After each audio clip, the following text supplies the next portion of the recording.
Колеги, ми продовжуємо робочий день. До слова запрошується. I'm inviting to the microphone Colonel Andriy Lysenko, spokesperson of the presidential administration on ATO-related issues. Good afternoon, dear colleagues. To your attention, there is the chronicle of events in the east of Ukraine during last 24 hours. Yesterday, 3 military provocations of the enemies were registered near Lugansk village, near Svetlodarsk, Zaitsevo village to the north from Horlivka, and between Troitsk and Berezova, which is to the west from the occupied Dokuchaevsk city. The opponents used only small arms and grenade launchers. The incidents were rather short-term, not more than 15 minutes. No drone flights were registered during yesterday, and also yesterday 2 Ukrainian servicemen were wounded in result of the blast of the explosive booby traps, and this happened near Donetsk. There are no killed servicemen in result of the military actions. SBU has detained one administrator of Ukrainian groups in social networks. He resided near Zhovty Vody city in Dnipropetrovsk Oblast and disseminated materials aimed at discreditation of the Ukrainian powers, Ukrainian army, hindering mobilization, destabilization in the country. Earlier this year, I was found by representatives of Russian Federation in Odnoklassniki network, and my objective was to disseminate discrediting information about Ukrainian authorities, propagate activities of DNR and LR, and destabilize situation. Also, I had to provide information about military machinery which remains around the city, about military centers acting in the city, and about those people who participate in the ATO. All this collected information I had to supply to the accounts of the militants in Vkontakte network. SBU continues to reveal and bring to responsibilities organizers of pseudo referendum in Lugansk region, which was held by the militants in the spring last year. In Svatyevsky rayon, 2 communist separatists were arrested. On May 11, they organized a rally of people in front of the Svatyevska City Council Museum, and then they falsified the results of so-called referendum. In Donetsk region, SBU has detained former militianer who kept arms illegally and produced drugs. During the search in his premises, 2 grenade launchers, then snipers, rifles, Kalashnikov machine gun, and also the weaponry from the Second World War were confiscated, 20 grenades, many cartridges, and also a stock of drugs. Also, at the entry to Dnipropetrovsk, law enforcers has stopped a car with arms. The driver tried to pass by the checkpoint, but was stopped and detained. And in the car, the law enforcement found a Kalashnikov machine gun with grenade launcher, another grenade launcher, and 2 grenades. Also, the cleaning of the machine of the military forces in Ukraine continues. Colonel Gorla from Radio Technical Brigade was detained when driving drunk in Odessa, and now he is detained. Ukrainian officers participate in trainings on survival in complicated weather conditions in the National University of Defense. They now undergo the comprehensive training in swimming, in survival and stamina.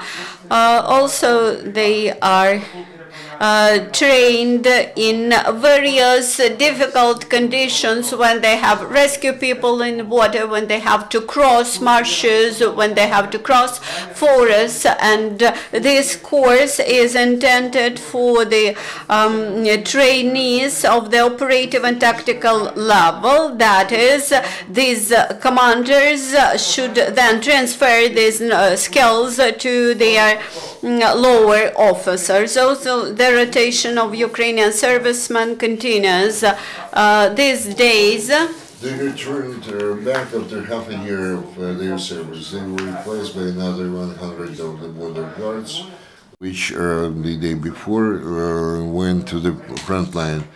The servicemen are going to be provided several weeks of vacation, and then they're coming back to their duties. Also, 10 militiamen returned from the ATO zone to Ivano-Frankivsk. They were speaking about the very high level, professional level of the Precarpathian law enforcement officers. They thanked them for their attitude toward their duties, and now they are going to have a 10-day holiday. Ukrainian volunteers continue to help our servicemen in the ATO zone.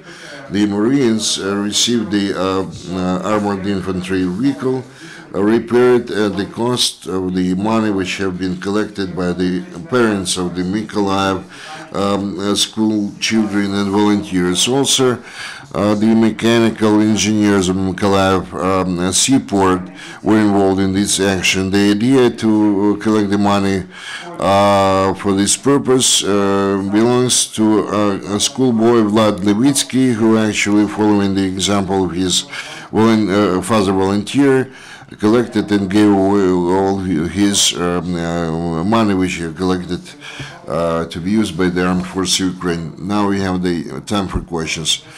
Mariupol TV, can you please tell us such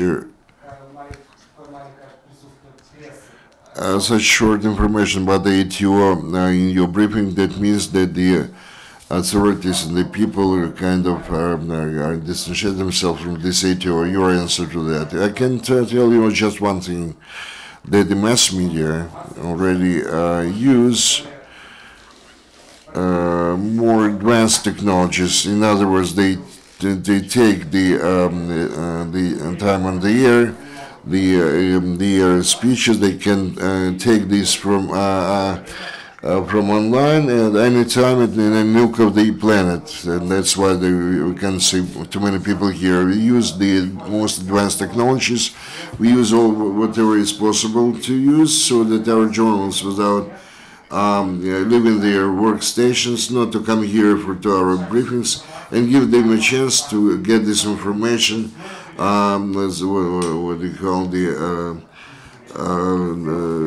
hands-on information, and we did everything in order to provide the mass media with such possibilities and other public pleasure. Thank you very much, Colonel. Next question with Shkoner TCA TV channel. On the eve of the leaders of the so-called LPR were signing, showing off about the agreement about the withdrawal of the weaponry. less than the 100 millimeters weapons. And then they declared that this means the end of the war. What can you say? Is it really the end of the war in Donbass? You know, there is no phrase, the war ends when they find and bury the last soldier. But also we wish that this war ends as soon as possible, and we are doing whatever is possible to achieve that. We also exert a lot of efforts to make it happen both on the national level and the popular level. I'm talking about those guys who volunteered to go there and who then became the regular servicemen in the armed forces of Ukraine and other law enforcement agencies. They put all their knowledge and strengths in order to bring the end of the war into the war as soon as possible. Also, there is something supplement to the different measures. And this is another step towards the implementation of the Minsk agreements, another step which really brings us closer to the end of this war. We are talking about the withdrawal of weaponry with 100 and less millimeter, also the armored vehicles and tanks. That means they're going to be taken away from the front line, at up to 15 kilometers from the front line in both directions. This is going to be monitored very strictly by the monitoring mission of OSCE, which undertook this commitment to monitor the situation and follow and observe closely the actions of the both sides, whether they stick to the Minsk agreements provision or not. We know that those are not systematic ones. They have to be put the end to and never repeat again. And the party which is going to violate this ceasefire, they have to find out the nature of this violation and do everything possible for this to never happen again. Once again, I would like to emphasize that Ukrainian state every day, every hour, every minute adheres to the provisions of the Minsk agreement, especially if we are talking about non-opening the fire. Thank you, Colonel. More questions? If there are no more questions, thank you very much, Colonel. Thank you, everybody. This is the end of our press briefing. Our next one will take place at 1400. Thank you.